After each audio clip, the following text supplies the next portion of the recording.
Hey everyone, Allison Ebner here from the Employers Association. Welcome back to Office Hours with EANE, where we are having real workplace conversations. And today I'm sitting here with my colleague Gary Dawson, our Director of Learning and Development, and we're going to be talking about something that we sure talk about all day long here at EANE, and that is leadership development. Absolutely. Right, Gary? Absolutely. So we're in the throes of launching some new programs around here, based on the feedback we hear from our members every single day. And so we want to talk today about trends in leadership and what does it mean to be an intentional leader? Because the game has definitely changed, hasn't it, Gary? Yeah. And I think now more so than ever, I think organizations are realizing the importance of really being an intentional leader and being focused and being strategic, while also being able to handle everything on a tactical, operational, day-to-day basis, which is actually going to demand more from our current leaders and our future leaders. But I think the important thing to understand is this is where we're going. And I think this is the future of leadership development. And I think being an intentional leader is going to be one of the baseline skill sets that we're going to all be looking for as we move forward into 2026 and beyond. So I'm excited to talk about it today. Yeah, I think we talk a lot here about what are those must-have competency skills. We used to call them soft skills, but now we've changed it really to power skills. Because to be fair and honest, if you don't have these in leadership, right, you're probably not going to be successful, right? So they are power skills. And the first one we talk a lot about here is self-awareness.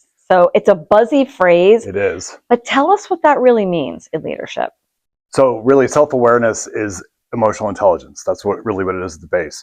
And the baseline for any leadership development is emotional intelligence and your own self-awareness, your awareness, social awareness, and your interactions not only with your team, but with going up and going down, and your ability to have enough awareness about yourself to be able to be an effective leader.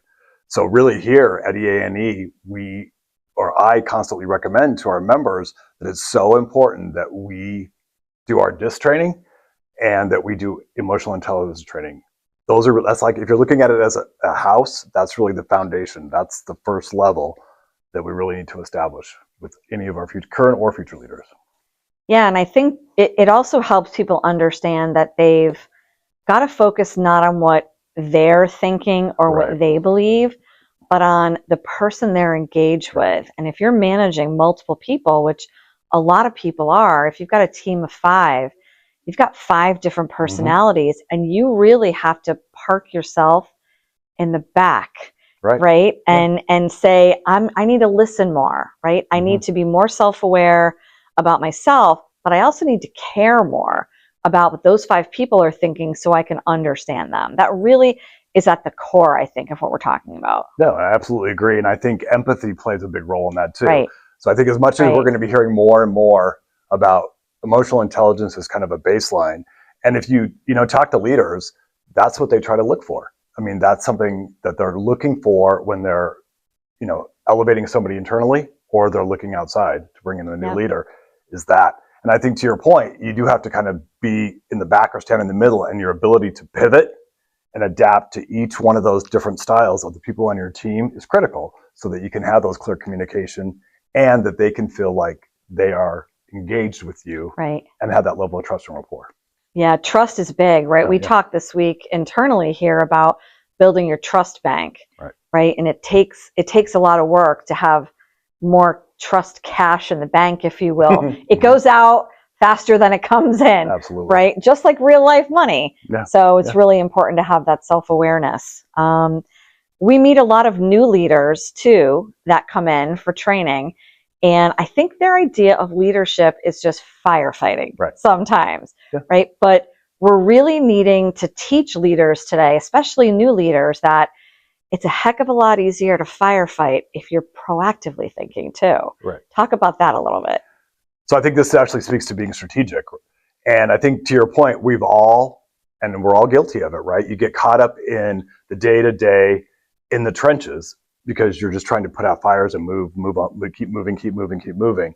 But I think while that is important and it's critical that you have that skill set, you also have the ability as a leader, if you're going to be a successful leader, to be able to rise above that and look at it at a strategic level, and look at processes and look at, is there a better way that we can be doing this to help avoid those kind of fires in the future? Even though, we're never going to be able to put out all the fires, but the more proactive you are, and I think that's another skill that's important for intentional leaders to have, is a proactive mindset as opposed to always just being reactive. Yep.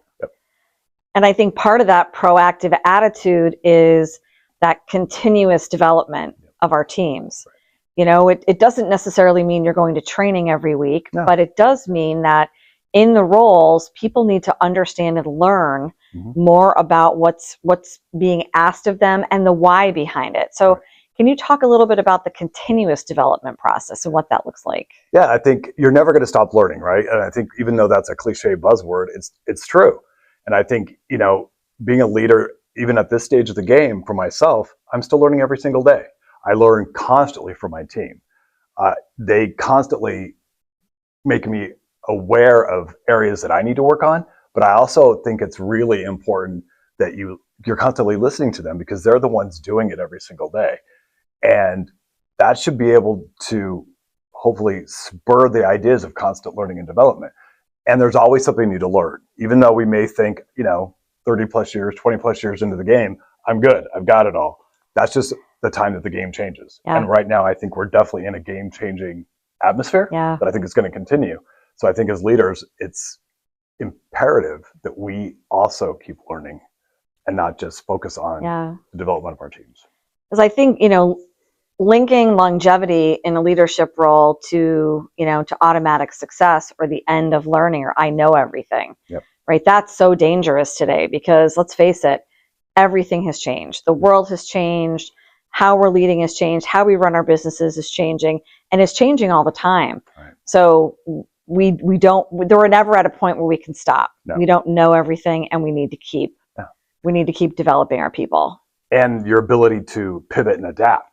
Right. And if you have been doing this for a long time, sometimes I think we get too comfortable. Right. And I think we don't think about what's really happening outside. We're so caught up in the day-to-day, and we're not thinking that being proactive and that ability to adapt and keep learning is really the key to keeping you on your toes as a leader, because to your point, it's constantly changing. And I think it's only going to speed up. Yeah, and I think if people take away, one little soundbite from this conversation, maybe it's we're teaching people to get comfortable being uncomfortable. Absolutely. Right? Because change is uncomfortable, but it's happening at such a rapid clip that we're really teaching that resilience. And I hate that word because it's everywhere. But get comfortable being uncomfortable. Right. That's important. It's here to stay. So I think, it's almost going to become a natural thing on almost like a job description, right? Yeah. Is your ability to understand change management and your ability to pivot and adapt as needed quick. Yeah. Right. This isn't like, we're going to change eventually. This is like day to day in some cases. Yep. And your ability to pivot, refocus, think strategically, and then be able to bring your team along with you. Because that's critical. Are they going to have the buy-in to go along with you with that change? Yeah. How about the phrase, I just heard this phrase and I was like, this is such a good jumping off point for this part of the conversation. Rules for thee, but not for me, right? When you're a leader, how important is it to make sure that your words and your actions are matching? It comes back to what we were just talking about with trust. So if I don't trust what the leader that I report to is saying to me, or the leadership team in general, if they have fallen back on their words and not gone through with what they said they were going to do, and I know sometimes it's out of your hands, but if you're transparent enough with your team and you say to them, I don't have all the answers yet, I don't know, this is new territory for all of us, at least I have an expectation that things can change.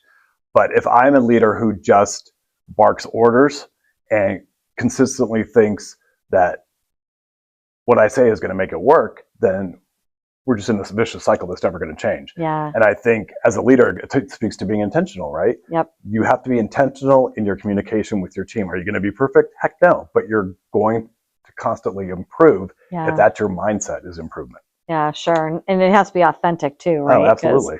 Everybody can spot that that fakeness right off the bat. Yeah. And I think that fakeness maybe at one point could get you a little bit further than it can get you today. But I don't think leadership at the C-suite level and or at the team level are going to be able to tolerate that, because they're going to know. Right. I think now more important than ever is that ability to be authentic. And that if you're not, that really depletes that trust bank, right, that we talked about. And if you lose trust in your team, it's incredibly hard to build it back. Very true. Right. And so anything you can do to be proactive and not go there and understand the importance of trust from the beginning, and that comes with communication, transparent communication, then that's half the battle. Absolutely. Such a good point. What about long-term thinking versus short-term wins? How should we be thinking about that?